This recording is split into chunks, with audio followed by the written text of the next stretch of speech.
No deal. After 4 hours of talks, the top American and Russian diplomats agreed on just one thing, that the crisis in Ukraine requires a diplomatic solution. They agreed on little else. Ji Myung-kil reports. U.S. Secretary of State John Kerry and his Russian counterpart Sergei Lavrov discussed ways to resolve the Ukraine crisis during talks in Paris on Sunday. But the two men parted ways without any agreement in place. In a frank conversation this evening with Foreign Minister Lavrov, I made clear that the United States still considers the Russian actions to be illegal and illegitimate, and Russia's actions over the past several weeks have placed it at odds, obviously, with the rule of law and the international community.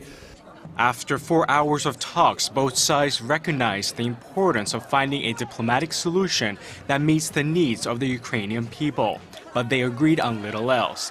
Lavrov repeated that Russia has no plans to invade Ukraine and said he and Kerry had discussed setting up a neutral federal government in Ukraine. All political forces in Ukraine will have an equal voice and can agree on which kind of concrete political, economic, financial, social, religious traditions will be respected in different parts of the country so that it becomes united and represents all the values of the Ukrainian people.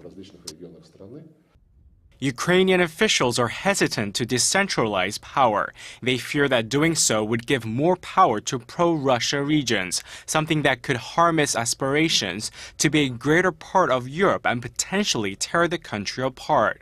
The Kerry-Lavrov meeting in Paris came days before NATO foreign ministers meet in Brussels on Tuesday and Wednesday, where talks are likely to center on Russia and its actions in Crimea and Ukraine. Ji Myung-kil, Arirang News.